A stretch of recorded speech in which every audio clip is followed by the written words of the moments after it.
Donald Trump finally revealed his policy on illegal immigration. The Donald wants to deport millions while rescinding President Obama's executive actions. Trump holding his commanding lead in the latest Fox News poll. Meanwhile, on the Democratic side, Hillary Clinton continues to lose ground to Bernie Sanders. But the real bad news may be that we've seen another brand new Fox poll revealing 58% of Americans believe that she knowingly lied about her private email server not containing classified information.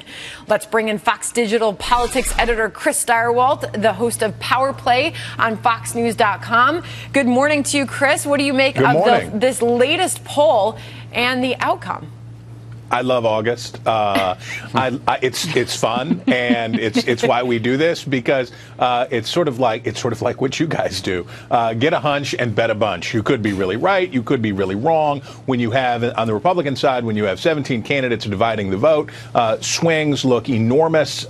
Even if you move 4 or 5 points, even if you 6, 8 points looks like an epochal movement, but it isn't. Then on the Democratic side, however, it's much later than we think, in the sense that if anybody means to challenge Hillary Clinton and take her on, they will need to get going fast, because she's got so much money and so much advantage, they'll need to get in there. Chris, does Joe Biden pose a threat to Hillary Clinton at this point? Huge. Now, he has to decide whether he wants to, because whatever else he is, he's still a long shot. He may be the sitting vice president of the United States, but she is the establishment favorite in the Democratic Party by a large margin. She and her husband celebrated with the Obamas over the weekend at Martha's Vineyard. The donor class are backing her in a big way. Joe Biden could put together $30 million, I would imagine, maybe $40 million in order to take her on, but he's still a long shot. What he would do, however, would make her answer and make her be accountable, and that's exactly what she doesn't want heading into the general election. She's not doing that either, Chris. Over the weekend, she was joking about her Snapchat account that the messages disappear all by themselves. She's totally not taking this seriously. But isn't that what or Bernie acting. Sanders is doing? Bernie Sanders is the one who's forcing her to answer and hold her accountable. Is he really? I mean, I think he's just moving the party left. I mean, I don't think he's really going after her. And I'll tell you, right, but he's moving the party left away from the establishment. Yeah, but he's not hitting her where it would hurt. And I would ask this, Chris, doesn't it really seem like Biden getting into this is just for the Democratic establishment, just a fallback position? It just sounds to me that President Obama would have to be behind him. He would have to say, go for it. And the only way he says go for it is if they think Hillary Clinton is going to get indicted or it's dead in the water.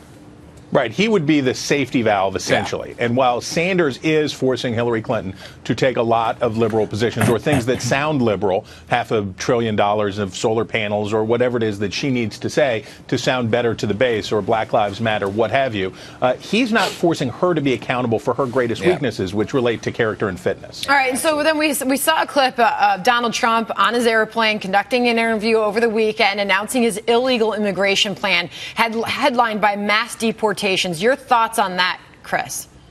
Well, that's why, he's in first, because he's not a politician. He's famous. He's super famous. And he says outrageous stuff. And that's what people are in the mood for. But immigration is as big a part of that as anything. Survey after survey tells us that the most popular single position on immigration is the hard line, is the hardest line. And that's what Trump put out there. Unfortunately for Trump, that also creates a ceiling of where his support can go, because the rest of the other positions may divide up segments of the Republican electorate, but put together, they're larger than what Trump does. Unless, can I just throw this out here, Chris, unless the pie gets bigger, you're assuming that the Republican support pie is static, and it's not. Donald Trump is proving he's bringing people who didn't show up the last 2 election cycles. They're getting more involved in the process. So if the pie gets bigger, his support can get bigger as well. We're seeing that across every spectrum. By the way, to have a really tough debate, is what some people say, and come back with only losing 1 point, going from 25 to 26 in a 16 or 17 man-woman race, that's pretty effective. How is their pie going to get bigger on this anti-immigration line? The pie gets bigger. But the problem for them is exactly what Democrats want to hear, right? Last time, or the time they come out. This is what he's saying. This is what Eric's saying. That 90-year-old people. No, they're not 90-year-old Charlie. They're 90-year-old people that are going to, for the first time. Yeah, you to Eric's point, though, the issue is a young following. The issue is, you say that they're going out. They're only being polled. Will they go out in the Iowa caucus and in the primaries to actually vote? Krista Dagan's point, that's a big question, right? Is enthusiasm going to translate to votes in the case of Donald Trump? So we look at somebody like Ben Carson, and I think his rise is the most significant story in this poll. I think that him going from sort of lagging into second place and moving up the way that he did tells us that we are very often wrong about what voters want. Carly Fiorina's rise tells us the same thing. What voters apparently want are non-politicians. What voters want are not people who have been in public office. Fiorina and Trump have both run unsuccessfully before. Carson has never run. And Ben Carson, I would also point out to those who say, and because this is the standard mainstream media narrative on the Republican Party, they're angry, they're outrageous, they're so mad. But they are, Ben Chris. Carson. The Republican Party is mad. Hold on. They're ticked off. And look who moved up the polls. You pointed out Fiorina, Cruz, who's anti-establishment. Trump is still holding his own. Ben Carson, you know who moved down? But Eric, what does that have to do? What does that have to? I don't disagree. Eric, I don't disagree with you. Who won the debate, Chris? Who won the debate? Well, obviously you'd have to say that.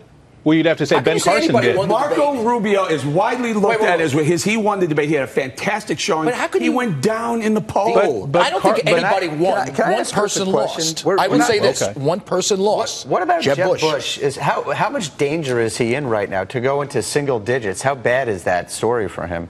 The good news for Jeb Bush basically is that with the field as segmented as it is, what he has to hope is that over time his enormous reserves, and we see reporting from the Associated Press today that his super PAC is going to start spending that $100 million it's sitting on in $10 million increments in the early primary states. What he has to hope is that as the rest of the field of former office holders and the rest of the field of more establishment-friendly candidates starts to winnow itself out, that he will be the advantage. The other thing he has to hope for is that Trump creates a panic in which people who are looking at Carson or Fiorina or somebody like that say, we've got a problem. His name is Donald Trump. Let's run to safety. And that's Jeb's bet. I don't know Chris, if it'll work. really quickly, to your point, 52% in that Fox News poll said they're not very or not at all qualified. Trump is not to be president. And that was more than even Hillary Clinton. Well, right. He has a cap on his support. We'll see where it is. He may have reached it already, but I think he's reached his cap. What I want to see is how far does Ben Carson go? That's my big question this week. Well, and while Trump holds the GOP lead, to answer your question, Charlie, Fiorina rated the best as overall performance. I have to leave it there. And Trump the worst. All right. Thank you to Chris Stirewalt for joining us this morning bright and early. Coming up, an NFL